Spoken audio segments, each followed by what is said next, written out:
आज इस वीडियो में हम पढ़ेंगे जेम्स इंग्लिश बुक के chapter George takes a walk के क्वेश्चन आंसर्स को। सबसे पहले आपके सामने है tick the correct option. Question number 1, George watch stopped. Answer is a quarter past 8 in the evening. Second, the fire was not lit and breakfast was not made because answer is it was too early in the morning. Third question, George went up to the policeman to ask what time it was. किस समय क्या हुआ है। Question answers. First question is what did George realize after running for a quarter of mile? कि George को क्या महसूस हुआ जब वो काफ़ी दूर तक दौड़ा। George realise that there were very few people around and no shops were open which seem strange for that time of day. George को महसूस हुआ कि यहाँ पर आसपास बहुत कम लोग हैं और दुकानें अभी भी खुली नहीं हैं, जो इस दिन और इस समय बहुत ही अजीब था। What did he see when he reached Holborn? Holborn पहुंचने पर उसने क्या देखा? When George reached Holborn, he saw that not a single shop was open. There was no buses around, and the streets were mostly empty, except for a few people and a market cart full of cabbage. यहाँ पर George ने Holborn पहुँच कर देखा कि अभी तक एक भी दुकान नहीं खुली थी, ना ही आसपास कोई बसें थी। स्ट्रीट भी बिल्कुल खाली थी, सड़कें बिल्कुल खाली थी, सिर्फ कुछ ही लोग दिखाई दे रहे थे और साथ में एक कार्ट थी मतलब गाड़ी थी जिसमें कैबेजेस रखे हुए थे। How did he find out the actual time?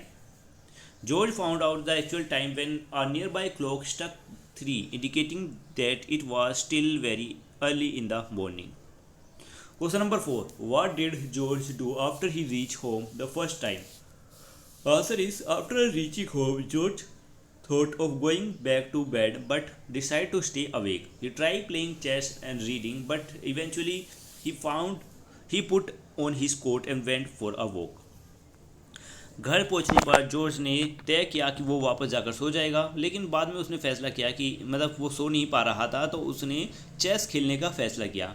Chess भी नहीं खिलवाया, फिर उसने रीडिंग की कोशिश की, पर लेकिन बाद में उसने अपना कोट पहना और बाहर वॉक के लिए निकल गया। Why did he start slinking down by the street and hiding in the dark doorway? Answer is George start slinking down by the street and hiding because the police were watching him. मतलब कि यहाँ पर George बार बार छुपने की कोशिश इसलिए कर रहा था सड़कों पर चलते वक्त क्योंकि जो पुलिसमैन हैं वो उस पर शक कर रहे थे, उसे शक भरी नज़रों से देख रहे थे, ऐसे देख रहे थे जैसे कि उसने कुछ गलत किया हो और वो खुद ही ऐसा महसूस करने लगा था। Why did George give up trying to make breakfast for himself? George ने ब्रेकफास्ट बनाने का जो इरादा है वो छोड़ क्यों दिया? George gave up trying to make breakfast because he kept dropping things and making a lot of noise, which made him fear that he would wake up Mrs. Gibbing, who might call the police thinking they were a burglar in the house. George ने breakfast बनाना इसलिए छोड़ दिया क्योंकि वो बार बार कुछ ना कुछ गिरा रहा था जिससे आवाज़ें हो रही थी। उसे डर था कि मिसिस गिपिंग जाग जाएंगी और वो पुलिस को बुला लेंगी, ये सोचकर कि घर में कोई चोर आया है।